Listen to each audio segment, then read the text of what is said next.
Racist store owner calls police on innocent black shopper. What happens next is shocking. The bell above the door chimes as Leonard Brown flips the sign from closed to open. He inhales deeply, savoring the scent of new electronics and cleaning products that permeates Brown's electronics haven.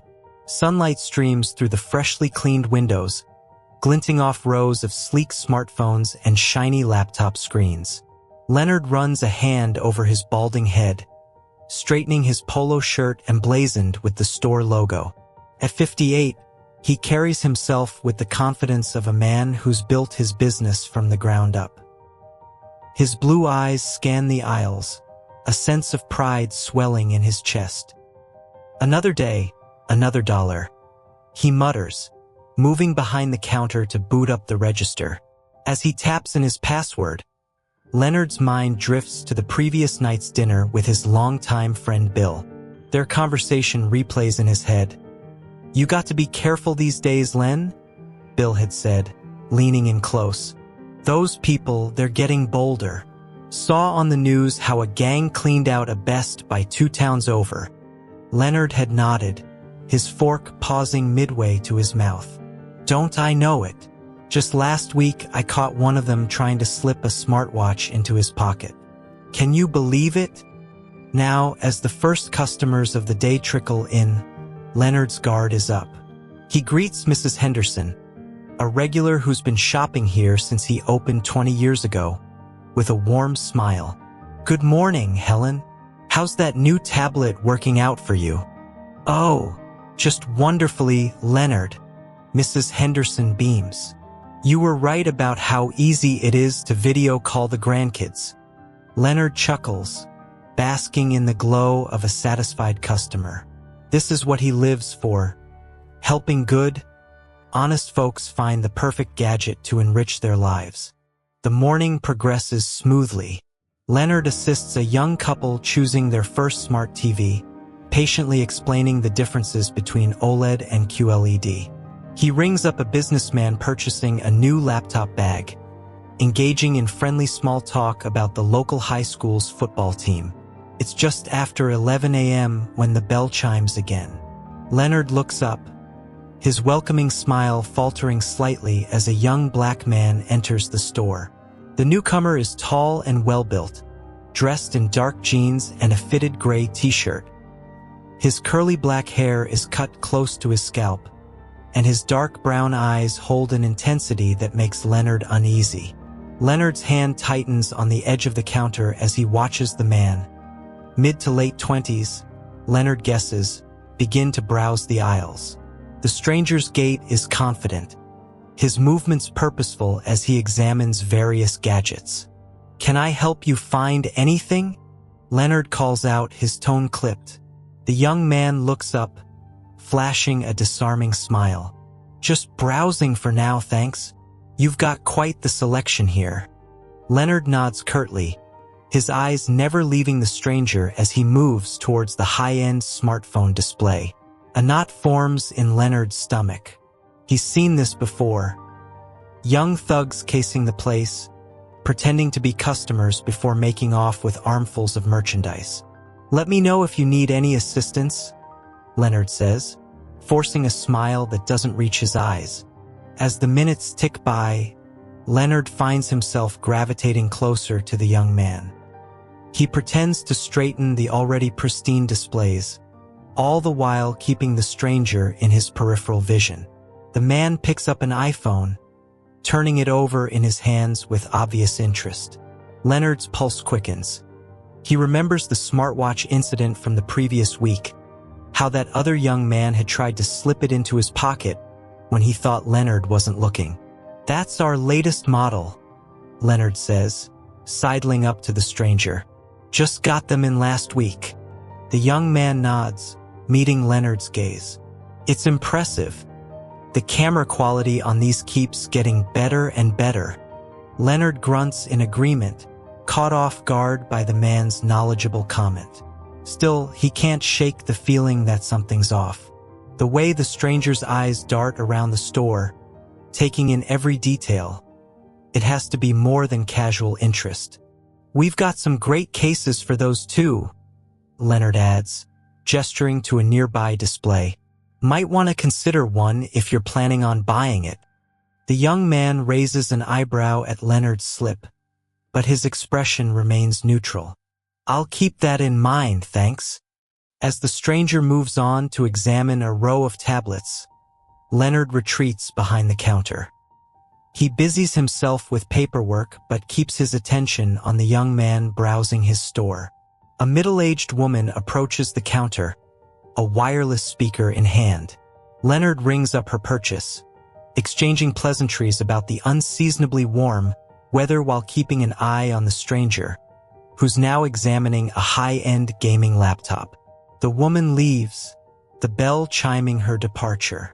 Leonard's fingers drum against the countertop, a war raging within him. Part of him wants to give the young man the benefit of the doubt. After all, he hasn't actually done anything wrong. But a louder voice, one that sounds suspiciously like his father's, whispers warnings of danger and deceit. Leonard's mind drifts to his childhood. Hushed conversations overheard at family barbecues, his uncle's gruff voice. You can't trust them, Lenny. They'll smile to your face and rob you blind the second you turn your back. He shakes his head, trying to dispel the memory. Times have changed, he reminds himself, but as he watches the young man pick up another expensive gadget, doubt gnaws at him. The stranger approaches the counter, a sleek smartwatch in hand. Excuse me, do you have this in black? Leonard's throat tightens. I'll have to check the back, he manages as he turns to head to the storeroom. A flash of movement catches his eye. Did the young man's hand just slip into his pocket? Heart pounding, Leonard pauses at the storeroom door. He looks back, studying the stranger's relaxed posture, the innocent expression on his face. Doubt wars with suspicion in Leonard's mind. In that moment, Leonard makes a decision that will change everything. He reaches for the phone, fingers trembling slightly as he dials the Riverbend Police Department. A crisp voice answers, "How may I assist you?" Leonard takes a deep breath, his eyes never leaving the young man browsing his store. Yes, this is Leonard Brown from Brown's Electronics Haven. I'd like to report a shoplifter. Leonard's palm grows clammy against the phone as he whispers into the receiver.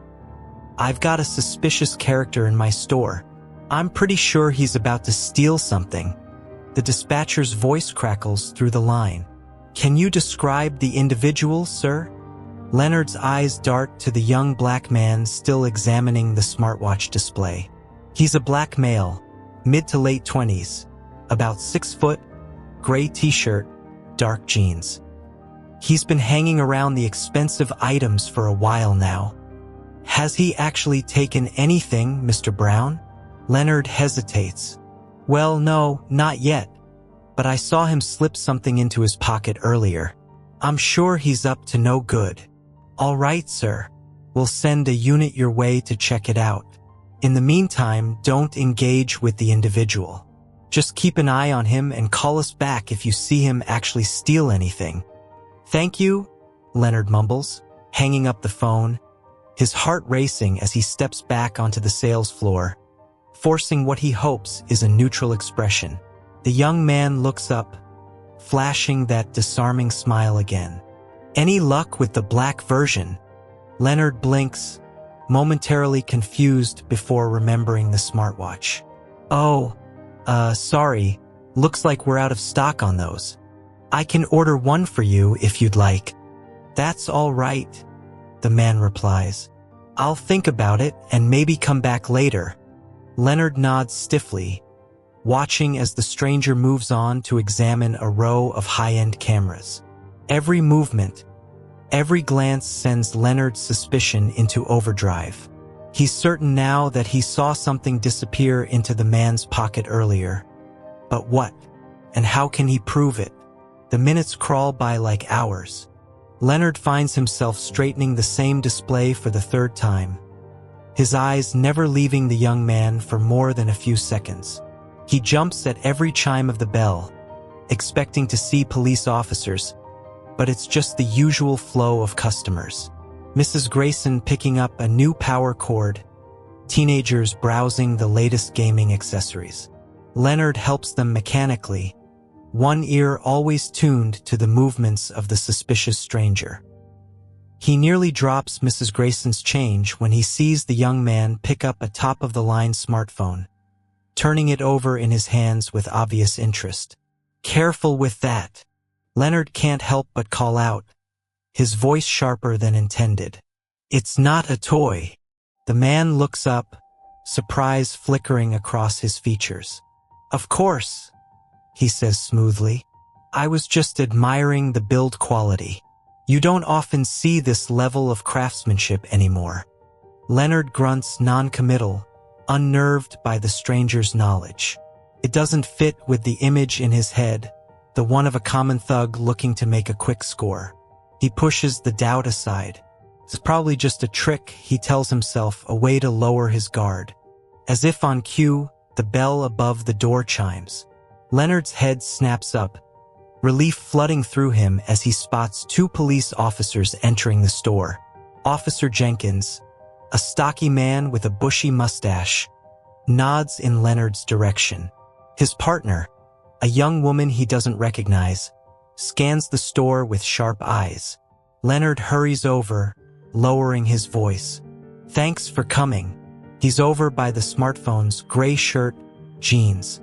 "I'm telling you, he's been casing the place for at least half an hour." Officer Jenkins furrows his brow. "Has he actually taken anything, Mr. Brown?" Leonard hesitates.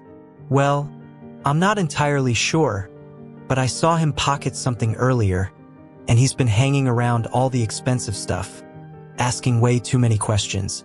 I know trouble when I see it." The female officer, her name tag reads Ramirez, exchanges a glance with her partner. "All right, Mr. Brown, we'll talk to him, but you should know that browsing isn't a crime. If he hasn't actually stolen anything, just talk to him," Leonard insists. "You'll see what I mean." The officers nod and make their way towards the young man, who's still examining the smartphone display. Leonard watches, his heart pounding, as Officer Jenkins clears his throat. "Excuse me, sir. Could we have a word with you?" The young man looks up, surprise evident on his face. "Of course, officers. Is something wrong?" "We've had a report of suspicious activity in the store," Officer Ramirez explains. "Would you mind stepping over here with us for a moment?" Leonard watches, a mix of vindication and anxiety churning in his gut, as the officers lead the young man to a quiet corner of the store. He strains to hear their conversation but can only catch snippets.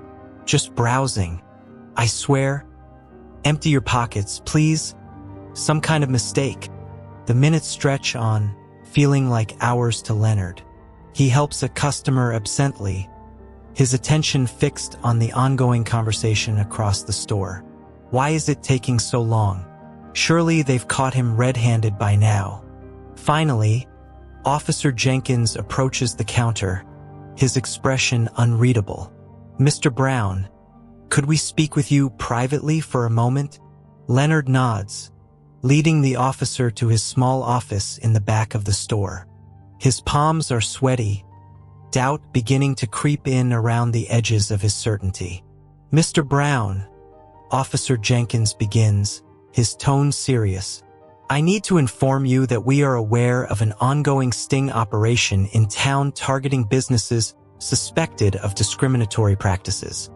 Leonard blinks, confusion washing over him. "Discriminatory? I don't understand. I called you about a shoplifter." Officer Jenkins sighs. "The young man you reported? He's not a shoplifter, Mr. Brown. He's an undercover inspector from the Federal Anti-Discrimination Compliance Agency." The words hit Leonard like a physical blow.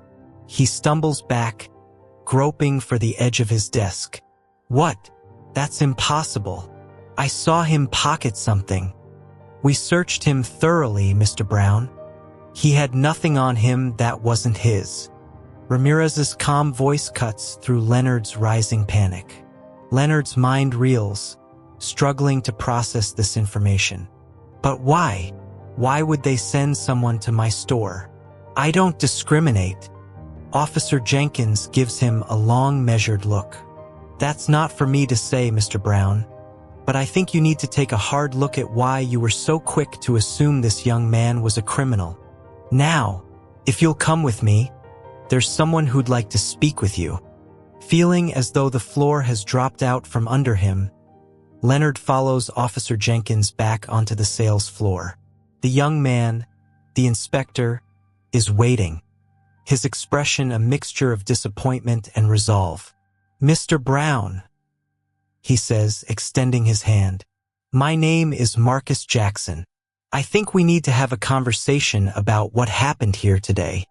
Leonard stares at the outstretched hand, his world tilting on its axis as the reality of his actions begins to sink in.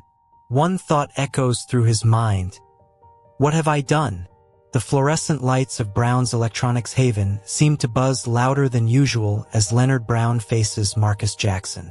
The handshake hangs in the air between them, a chasm of misunderstanding and prejudice made physical. Officer Jenkins clears his throat. Mr. Brown, as I mentioned, Mr. Jackson here is an undercover inspector with the Federal Anti-Discrimination Compliance Agency. He's been conducting evaluations of local businesses to ensure they're adhering to anti-discrimination laws. Leonard's hand trembles as he finally accepts Marcus's handshake. The younger man's grip is firm, professional. I don't understand, Leonard stammers. Why my store? I've never. Marcus's expression remains neutral, but his eyes are sharp. Mr. Brown, our agency received multiple complaints about discriminatory practices in this establishment. My visit today was to assess the validity of those claims. The words hit Leonard like a physical blow. He stumbles back, groping for the edge of the counter. Complaints? But I've never. I treat everyone fairly. Officer Ramirez steps forward, her voice gentle but firm. Mr. Brown, perhaps we should continue this conversation somewhere more private? Your office, maybe? Leonard nods numbly, leading the small group to his cluttered back office. Posters of the latest gadgets compete for wall space with years of sales awards. He sinks into his chair behind the desk, suddenly feeling every one of his 58 years. Marcus takes a seat across from him while the officers remain standing. The silence stretches heavy with unspoken accusations. Mr. Brown, Marcus begins, his tone neutral. I'd like to walk you through my experience in your store today, if that's all right. Leonard nods, unable to find his voice. From the moment I entered, I was aware of your heightened attention. While that could be attributed to good customer service, your body language and tone suggested suspicion rather than welcome. You followed me around the store, watching my every move. When I asked questions about products, your responses were curt and dismissive. Marcus leans forward, his gaze intense. But the most damning action, Mr. Brown, was your decision to call the police based solely on my presence in your store. I had done nothing to warrant such a response. I was simply a customer browsing your merchandise. Leonard's mind races, searching for justification. But I thought I saw you pocket something. Marcus shakes his head. I assure you, Mr. Brown, I took nothing. The officers have already searched me thoroughly. What you saw was a projection of your own biases and fears. The words land like a punch to Leonard's gut. He opens his mouth to protest, but no sound comes out. Officer Jenkins steps forward. Mr. Brown, I've known you for years. You're a fixture in this community, but I have to ask, would you have reacted the same way if Mr. Jackson had been white? The question hangs in the air, heavy with implication. Leonard's mind flashes to earlier that morning. The easy banter with Mrs. Henderson, the patient explanations to the young couple buying a TV. He compares those interactions to his treatment of Marcus, and shame washes over him. "I don't know," he whispers, the admission costing him dearly. Marcus nods, a flicker of empathy crossing his features. "That's an important first step, Mr. Brown.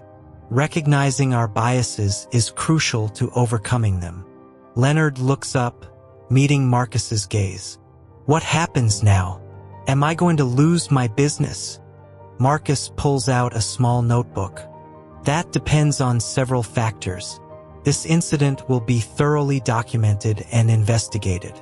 The FTC will review your store's policies, practices, and any past complaints. There will likely be fines, and you'll be required to undergo anti-discrimination training." Leonard slumps in his chair, the weight of his actions pressing down on him. "I never meant to. I didn't think." "That's often the problem, Mr. Brown," Marcus says, his tone softening slightly. "We don't always recognize our own biases, but intent doesn't negate impact. Your actions today made me feel unwelcome and criminalized in a place of business." Officer Ramirez steps forward. "Mr. Brown, I'd like to add that false police reports are a serious matter. While we understand the context now, using law enforcement as a tool of discrimination is unacceptable." Leonard nods, unable to meet anyone's eyes. The enormity of his mistake is beginning to sink in, bringing with it a wave of shame and regret. Marcus continues, his voice steady. "Mr. Brown, you need to take concrete steps to address the issues in your business practices. This includes revising your customer service policies, implementing diversity training for your staff, and actively working to create a welcoming environment for all customers." Leonard looks up, a spark of defiance flickering in his eyes. "But I've always... This is just one misunderstanding. Surely you can see that." Marcus shakes his head, his expression firm. "Mr. Brown, the complaints we received suggest this isn't an isolated incident. Your reaction today only confirmed the validity of those concerns." The fight drains out of Leonard. He slumps further in his chair, feeling old and out of touch. "I don't know how to fix this," he admits quietly. "That's what the training is for," Marcus explains. "It's not about punishment, Mr. Brown. It's about education and growth. It's about recognizing harmful patterns and learning to do better." Officer Jenkins clears his throat. "Leonard, I've known you for a long time. You're not a bad person, but good people can still hold harmful biases. This is a chance to confront those biases and make real changes." Leonard nods slowly, his mind spinning. He thinks of his grandfather, of the values he was raised with. He thinks of the changing world around him, of the diverse faces he sees in Riverbend every day. For the first time, he truly considers how his actions might have affected others over the years. "I want to do better," he says finally, his voice barely above a whisper. "I don't want to be that person anymore." Marcus nods, a glimmer of approval in his eyes. "That's a good start, Mr. Brown.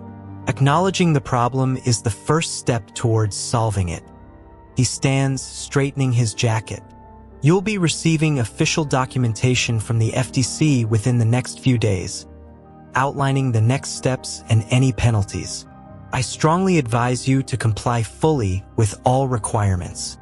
Leonard rises shakily to his feet. "I will. I'm sorry, Mr. Jackson, for everything." Marcus pauses at the door, turning back to face Leonard. "Apologies are important, Mr. Brown, but actions speak louder than words. I hope to see real change the next time I visit Brown's Electronics Haven." With that, Marcus exits the office. The officers follow, leaving Leonard alone with his thoughts. He sinks back into his chair, the events of the day replaying in his mind. The bell above the store's front door chimes, signaling Marcus's departure. Leonard buries his face in his hands, the gravity of his actions finally hitting him full force. He's built this business from the ground up, priding himself on being a pillar of the community. Now, with a single misguided action, he's jeopardized everything. Outside, life in Riverbend continues. Customers come and go, oblivious to the seismic shift that's occurred within the walls of Brown's Electronics Haven. But for Leonard, nothing will ever be quite the same again. Marcus stands by the window of his temporary apartment in Riverbend, gazing at the quaint Main Street below. The aftermath of the investigation into Brown's Electronics Haven unfolds like a slow-motion car crash. He watches as fewer and fewer customers trickle into the once bustling store. His phone buzzes, a text from his supervisor at the FTC. Great work on the Brown case. The fines have been issued. Marcus's jaw tightens. Justice served, but at what cost? He thinks of Leonard Brown's shocked face when the truth was revealed. The memory brings no satisfaction, only a complex tangle of emotions. A knock at the door snaps him out of his brooding. It's Carl, his liaison at the local police department. "Thought you might want to see this," Carl says, handing Marcus a folded newspaper. The headline screams, "Local business owner fined for racial discrimination." Marcus scans the article, his stomach churning. The facts are there, cold and damning. Leonard Brown's prejudice is laid bare for all to see. "It's all over social media too," Carl adds. "People are calling for a boycott." Marcus nods, his expression grim. "It needed to come out, but this isn't going to be pretty." Carl hesitates. "You did the right thing, Marcus. Brown's been getting away with this crap for years." "I know," Marcus says, but the words feel hollow. He did his job, exposed the truth. So why does victory taste so bitter? Leonard Brown sits alone in his darkened living room, illuminated only by the harsh glow of his laptop screen. He scrolls through comment after vicious comment on the local news site's Facebook page. "Racist scum. Never shopping there again. How long has this been going on?" Each word is a dagger, piercing the carefully constructed image he'd built over decades. Leonard slams the laptop shut, but the accusations echo in his mind. His phone rings. It's his daughter, Sarah. "Dad, are you okay? I just saw the news." Leonard's throat constricts. "I'm fine, sweetheart. It's not as bad as it looks." The lie tastes sour on his tongue. Sarah's silence speaks volumes. "Dad?" she says finally, her voice strained. "Tell me you didn't really do those things." Leonard closes his eyes, shame washing over him. "I don't know what to say, Sarah." "Oh, Dad." The disappointment in her voice cuts deeper than any angry comment online. After he hangs up, Leonard pours himself a drink with trembling hands. The amber liquid does nothing to numb the pain of his crumbling world. The next morning, Leonard forces himself to open the store. The silence is deafening. No cheerful greetings from regular customers. No excited chatter about the latest gadgets. Just oppressive, accusatory silence. His lone employee for the day, Jenny, gives him a nervous glance. "Mr. Brown, the sensitivity training instructor, is here." Leonard nods, his stomach clenching. He follows Jenny to the back room, where a middle-aged black woman waits, her expression neutral but her eyes sharp and assessing. "Mr. Brown," she says, extending her hand. "I'm Dr. Amelia Foster. I'll be conducting your mandated training sessions." Leonard shakes her hand, fighting the urge to look away. "Let's just get this over with." Dr. Foster's eyebrow raises slightly. "Mr. Brown, this isn't a punishment to be endured. It's an opportunity for growth and understanding." Leonard scoffs. "What's to understand? I've been branded a racist. My business is ruined. What more do you people want?" The words hang in the air, heavy and loaded. Dr. Foster doesn't flinch. And there, she says calmly, is exactly where we need to start. Hours later, Leonard's head spins. Dr. Foster has led him through exercises, shown him statistics, shared personal stories. It's overwhelming, challenging everything he thought he knew. This is just the beginning, Mr. Brown, Dr. Foster says as she packs up. Real change takes time and effort. Are you willing to put in the work? Leonard hesitates. Part of him wants to rage against the unfairness of it all, but a small voice, one he's ignored for too long, whispers that maybe, just maybe, he's been wrong. I'll try, he says finally. Dr. Foster nods. That's all anyone can ask. See you next week. As she leaves, Leonard notices Jenny hovering nearby. Jenny, did you need something? The young woman fidgets. Mr. Brown, I was wondering if we could talk about making the store more welcoming for everyone. Leonard blinks, surprised. You have ideas? Jenny nods eagerly. A few, if you're open to hearing them. For the first time in days, Leonard feels a flicker of hope. I'm listening. Weeks pass. Leonard throws himself into the changes, desperate to save his business and salvage his reputation. New policies are implemented, staff undergo training, and Leonard forces himself to confront his own biases daily. It's not easy. Old habits die hard, and there are moments when Leonard wants to give up. But slowly, painfully, he starts to see the world through new eyes. One quiet afternoon, the bell above the door chimes. Leonard looks up to see a familiar face. Marcus. Mr. Jackson, Leonard says stiffly. What can I do for you? Marcus approaches the counter, his expression unreadable. Just wanted to see how things were going. Heard you've been making some changes. Leonard nods. Trying to. It's been eye-opening. Change isn't easy, Marcus says, but it's necessary. They regard each other for a long moment, the weight of their shared history hanging between them. I was wrong, Leonard says finally, the words feeling foreign on his tongue. About a lot of things. I'm trying to do better. Marcus nods slowly. That's all any of us can do, Mr. Brown. Keep trying. Keep learning. As Marcus turns to leave, Leonard calls out, Mr. Jackson. Marcus pauses. Thank you, Leonard says quietly, for making me see. A ghost of a smile crosses Marcus's face. Make it count, Mr. Brown. That's all the thanks I need. As the door closes behind Marcus, Leonard takes a deep breath. The road ahead is long and uncertain, but for the first time in weeks, he feels ready to face it. Outside, Marcus walks down the street, his steps lighter than they've been since this whole ordeal began.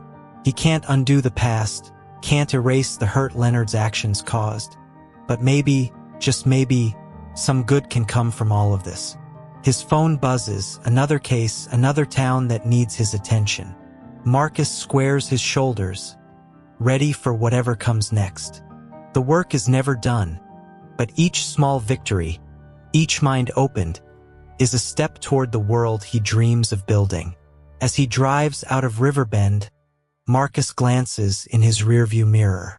Brown's Electronics Haven stands as a reminder of the challenges faced and the changes still to come. It's not a perfect ending, but it's a start, and sometimes that's enough.